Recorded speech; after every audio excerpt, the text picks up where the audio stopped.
Olá, essa é mais uma aula de Direito Penal Geral. Meu nome é Francisco Ilídio Ferreira Rocha e eu vou acompanhar você pelo módulo 2, Tipicidade e Antijuridicidade. Estamos falando da unidade 2, especificamente trataremos sobre antijuridicidade e causas justificantes. Lembrando o que nós já estamos estudando em direito penal, o conceito analítico de crime trabalha que, por delito, há de se considerar um fato que seja típico, antijurídico e culpável.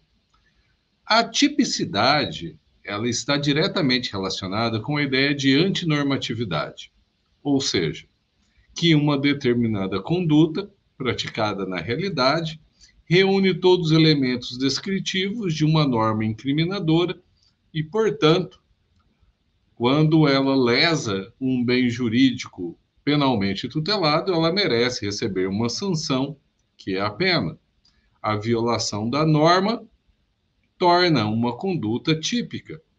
Mas, estranhamente, e vocês perceberão isso no decorrer do módulo, é possível que uma conduta antinormativa viole uma norma penal, mas ela se enquadre excepcionalmente em uma situação permissiva, que autoriza, em situações excepcionais, que aquela conduta seja realizada conforme o direito.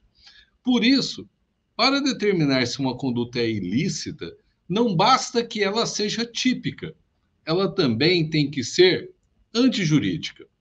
Por antijurídica, nós estamos querendo trabalhar com vocês uma noção do direito como sistema.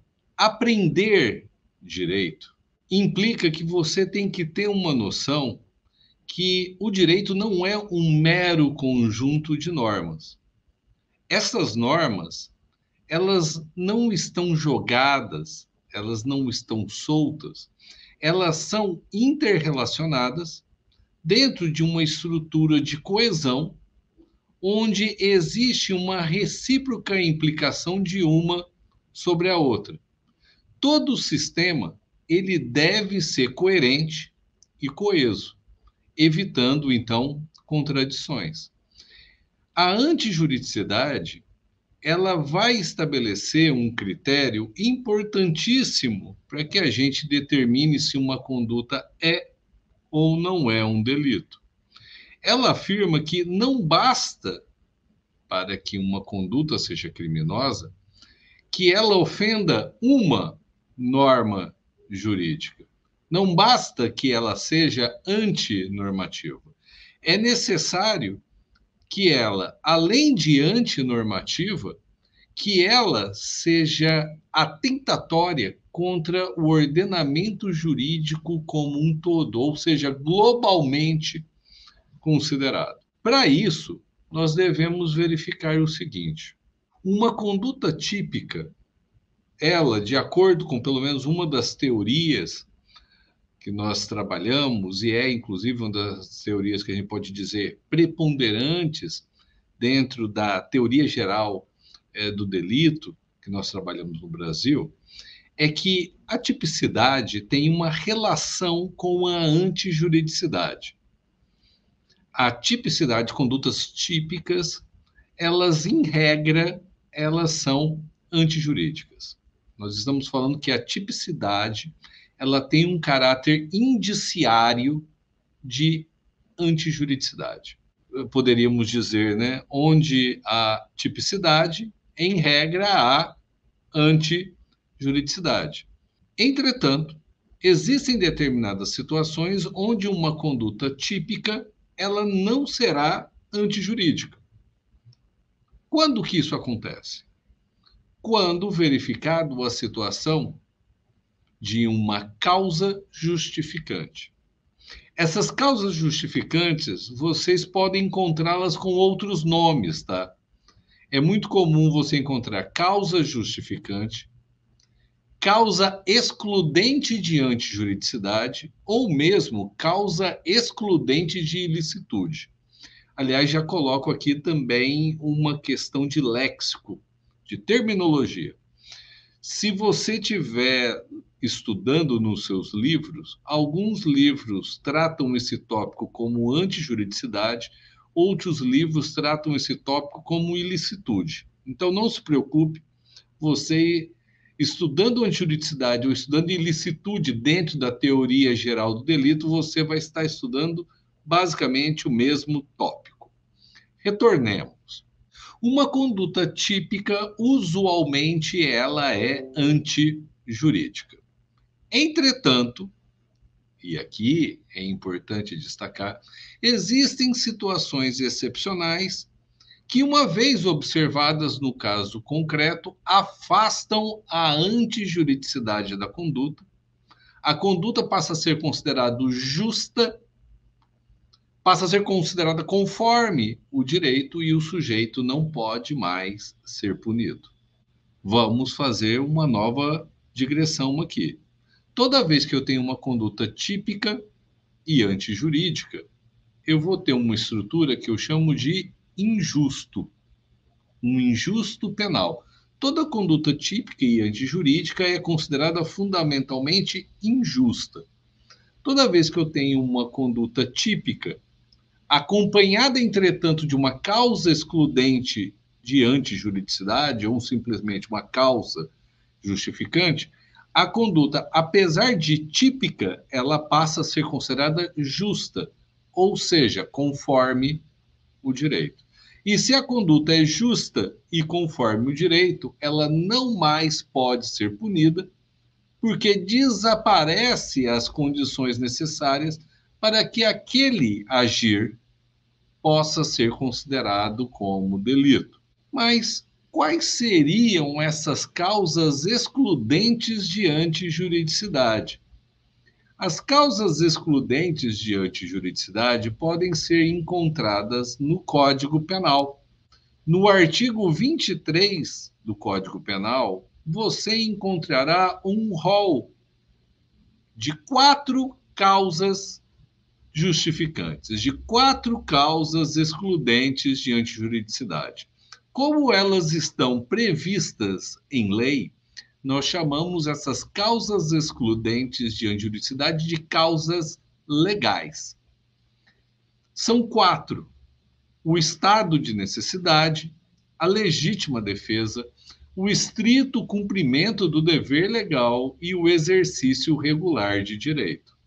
Como construção da jurisprudência e da doutrina, nós também reconhecemos a hipótese de uma outra categoria de causa justificante, que é uma causa supralegal.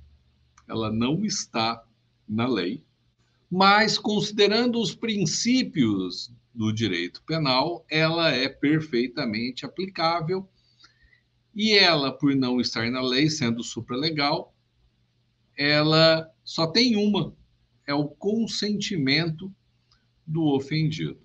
Nós temos, portanto, no ordenamento jurídico brasileiro, 5 causas justificantes, 4 legais, uma supralegal, as 4 legais previstas no artigo 23 do Código Penal e uma supralegal enquanto construção doutrinária e jurisprudencial. São as legais do estado de necessidade e legítima defesa, estrito cumprimento do dever legal e exercício regular de direito, a supralegal, o consentimento do ofendido. Vejamos cada uma delas. Sobre o estado de necessidade. O estado de necessidade, ele se dá naquela situação onde alguém pratica um fato, né, atua para salvar de perigo atual, que não provocou por sua vontade, nem podia de outro modo evitar, direito próprio ou alheio, cujo sacrifício nas circunstâncias não era razoável de se exigir. O estado de necessidade, ele está vinculado a um princípio latino que afirma que a necessidade cala o direito. Não é possível exigir de uma pessoa um outro comportamento em situações onde a necessidade lhe impõe um sacrifício. Vejamos um exemplo para que você possa compreender melhor. Imagine um caso ali do Titanic. Nós temos um navio, nós temos um transatlântico, ele está navegando por águas perigosas, cheias de iceberg, quando ele vem a sofrer aí um acidente, bate no iceberg e começa a afundar. Ocorre, entretanto, que não temos salva-vidas para todos. Uma pessoa com o único propósito de salvar a própria vida, ele mata uma pessoa para ter lugar em um dos botes. Nós temos aqui uma clássica situação de estado de necessidade. Vejam só, no estado de necessidade, alguém, sujeito A, sacrifica um direito à vida do sujeito B para preservar um direito próprio ou alheio, no caso, o exemplo que nós estamos trabalhando, a própria vida. Numa situação onde não era razoável exigir que ele próprio se sacrificasse, ou seja, não era razoável exigir que ele morresse e deixasse em paz para preservar a vida de terceiros. Isso aqui acontece em várias situações. Imaginem um outro caso, um incêndio. Imagine que a pessoa ela está em um determinado prédio, acontece um incêndio, ela está acuada pelo fogo e ela utiliza de violência para quebrar uma janela ou quebrar uma parede para que assim ele consiga fugir do fogo. O sujeito provoca uma ação que é típica do crime de dano: destruir, inutilizar ou deteriorar coisa alheia. Artigo 163 do Código Penal, crime de dano. Ele destrói, quebra uma janela, quebra uma porta que estava trancada, quebra uma parede, mas ele o faz só para fugir das chamas e preservar a própria vida que estava em perigo. Aqui, nós vamos ter uma ponderação dos bens jurídicos em jogo. É razoável exigir que o sujeito, para preservar a própria vida, possa sacrificar o patrimônio, porque o patrimônio é um bem jurídico de menor valor em relação à vida que está sendo preservada. Nós temos aqui, então, no estado de necessidade, um jogo de ponderação, onde é razoável sacrificar bens jurídicos de menor ou igual valor para preservar bens jurídicos de igual ou maior valor. O que não pode, o que não é razoável, e, portanto, a pessoa vai continuar sendo responsabilizada penalmente, é sacrificar um bem jurídico de maior valor para preservar um bem jurídico de menor valor. Por exemplo, o sujeito, ele mata uma pessoa para preservar um determinado bem patrimonial. Por exemplo, no Titanic, o Titanic está afundando, tem poucas vagas nos botes salva-vidas, o sujeito A mata o sujeito B para criar espaço e levar uma mala de dinheiro. Ele sacrifica uma vida humana para preservar patrimônio. Vida humana, bem jurídico de maior valor, é sacrificado para preservar um bem jurídico de menor valor, que é o patrimônio. O direito entende que, olha, nessa situação você deveria sacrificar o seu dinheiro, você não está autorizado a sacrificar a vida de terceiros, até mesmo pelo fato que o bem jurídico vida vale mais do que o bem jurídico patrimônio. Então, notem, o estado de necessidade, ele se impõe em situações onde existe um perigo atual. Esse perigo, ele não foi causado pelo sujeito que alega estado de necessidade. Isso é importantíssimo. Até mesmo porque, se causado pelo sujeito que alega estado de necessidade, ele não pode alegar estado de necessidade nessa situação, porque quem causa o perigo tem o dever de suportar o perigo e preservar terceiros das consequências desse perigo.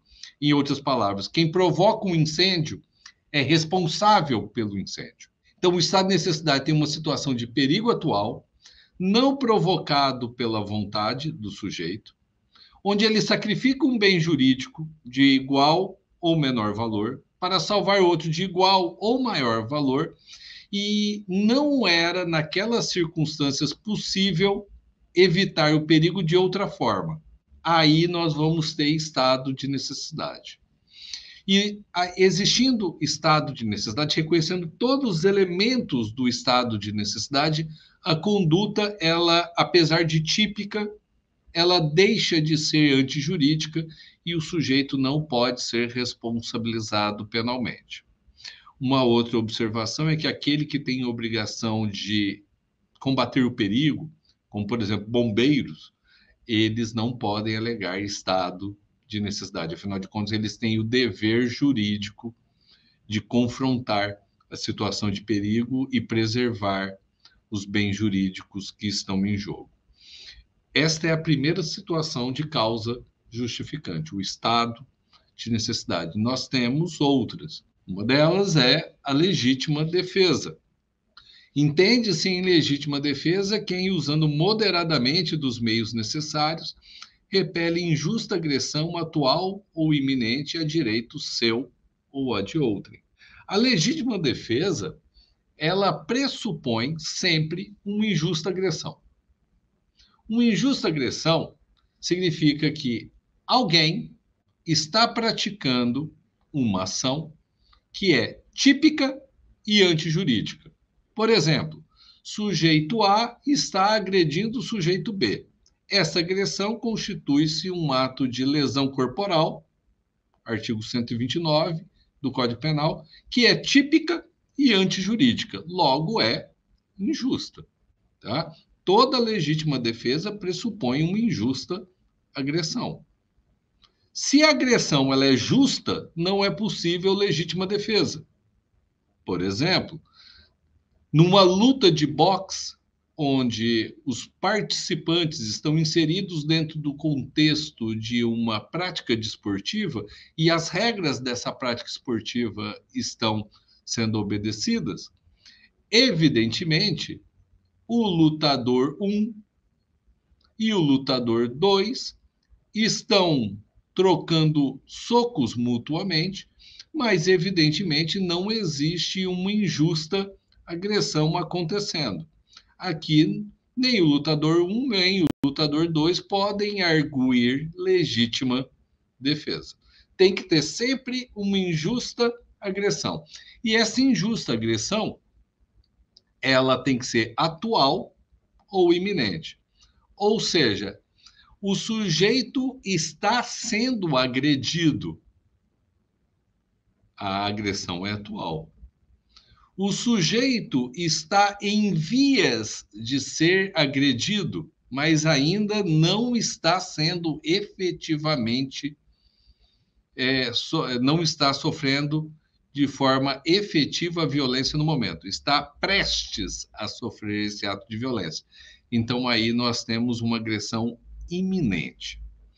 É importante aqui, quando nós falamos de injusta agressão, que você estabeleça uma diferença entre injusta agressão e perigo. O perigo, que fundamenta o estado de necessidade, ele não é uma injusta agressão. É uma circunstância que recai sobre alguém que pode muito bem ser decorrente de uma força da natureza.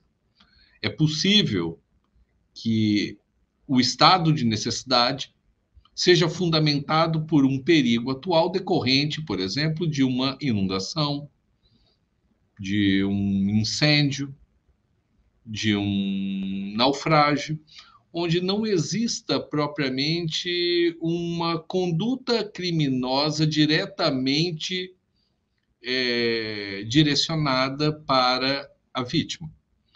Mas a injusta agressão, ela sempre pressupõe a prática de um delito sobre aquela pessoa. E a pessoa alvo, vítima desse delito, ela tem a prerrogativa, ela tem o direito de exercer autodefesa. Muito quando o Estado não está lá para fazer isso por ela. Então, exercendo a autodefesa contra essa injusta agressão, ele pode utilizar moderadamente os meios necessários para repelir a injusta agressão. E aqui é importante, a legítima defesa, ela pressupõe a utilização moderada dos meios necessários para defender-se contra uma injusta agressão. Os meios moderados pressupõem a utilização de recursos que sejam eficazes para repelir a agressão, preservar os próprios interesses e causar o menor grau de lesão possível durante o procedimento de legítima defesa. Concordamos que esta régua da moderação, em algumas situações, pode ser complicada. Entretanto, nós devemos verificar caso a caso. Vejamos alguns exemplos. O sujeito A é um agressor, ele aborda a vítima com uma faca e fala: vou matá-la.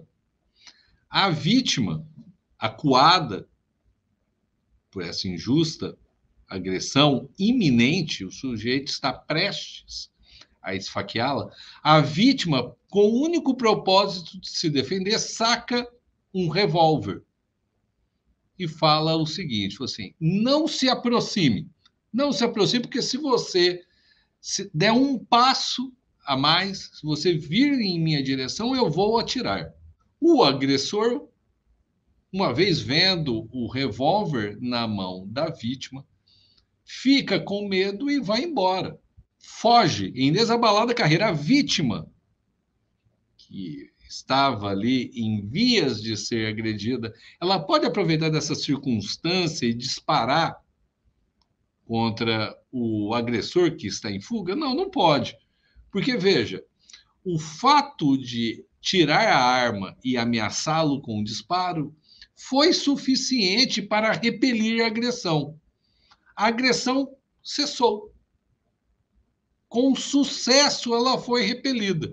Se o sujeito disparar a arma, aí tem excesso. E o excesso é sempre ilícito e a pessoa pode ser responsabilizada pelo excesso.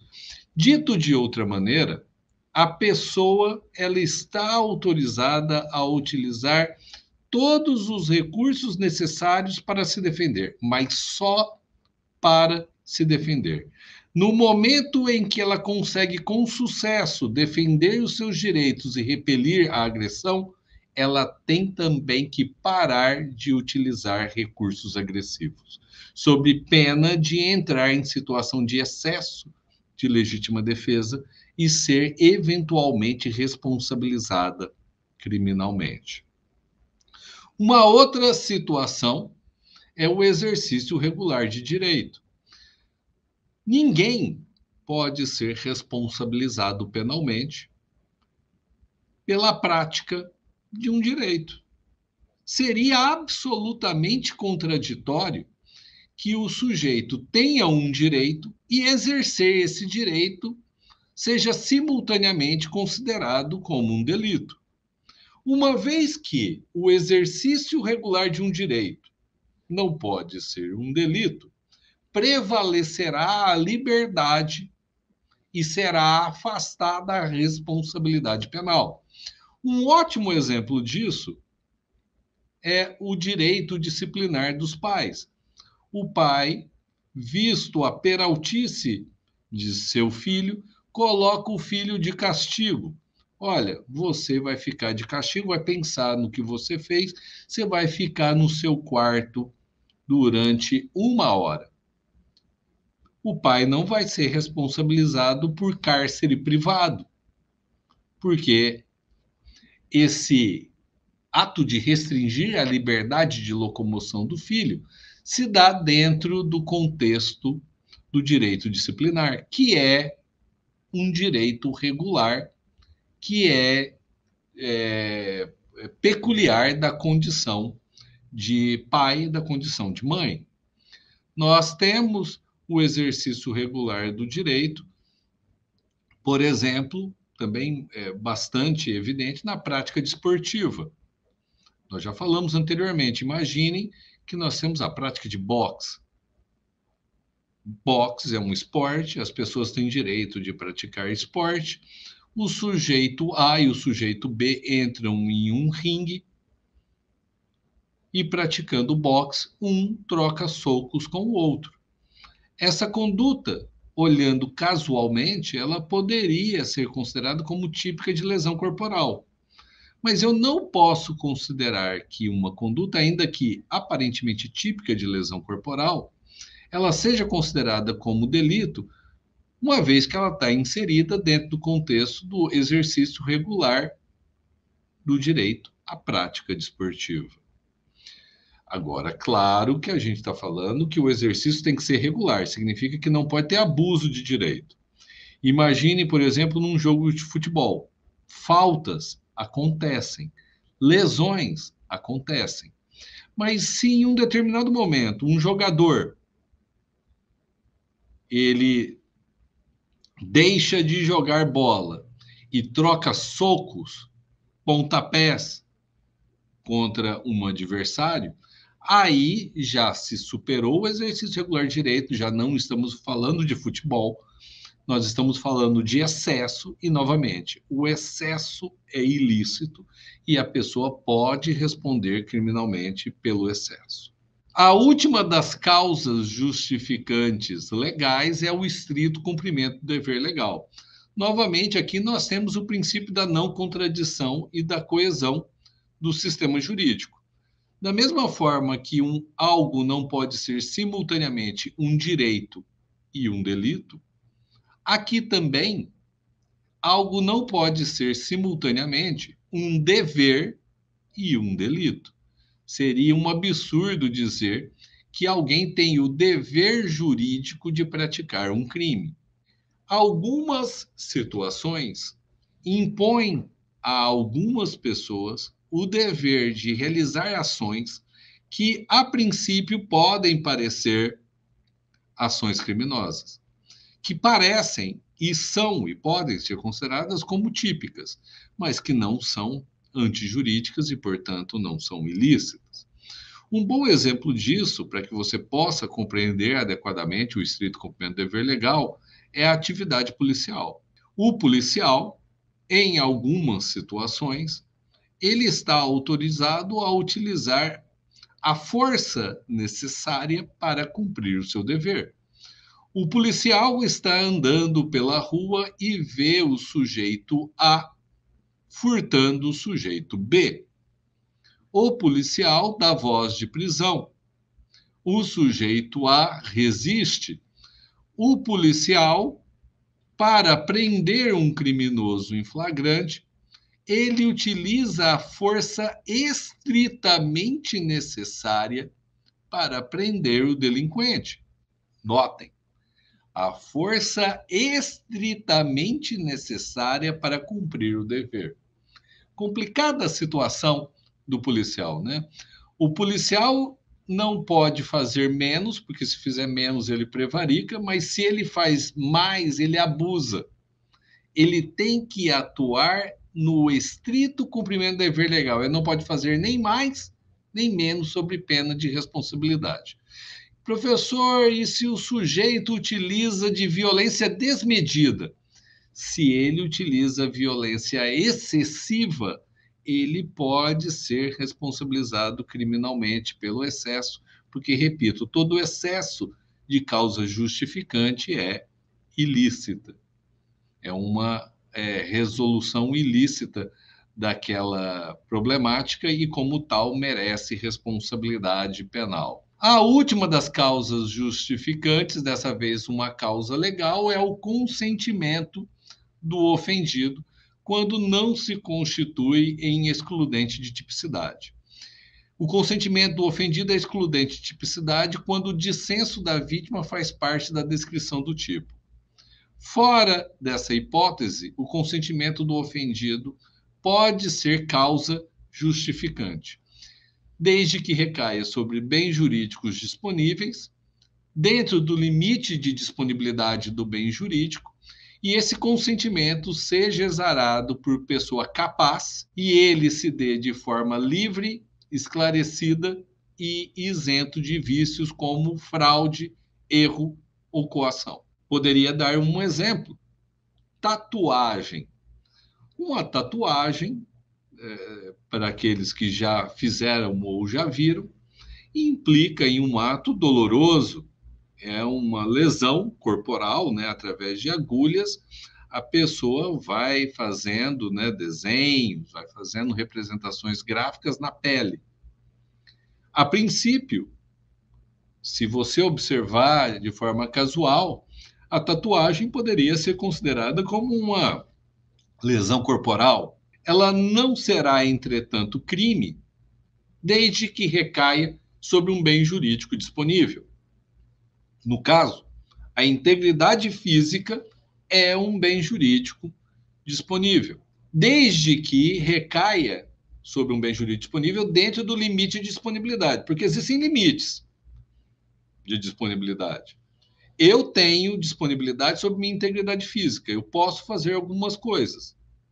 Eu posso autorizar, por exemplo, tatuagem, mas eu não posso autorizar, por exemplo, que uma pessoa retire ambos meus rins. Ou eu não poderia autorizar que uma pessoa extraísse o meu fígado. Porque existem limites de disponibilidade da integridade física, entre eles a prática de ações que podem causar debilidades permanentes que acometem a pessoa, prejudicando a sua saúde de forma irreversível. Então, a tatuagem ela está dentro de limite de disponibilidade do bem jurídico integridade física.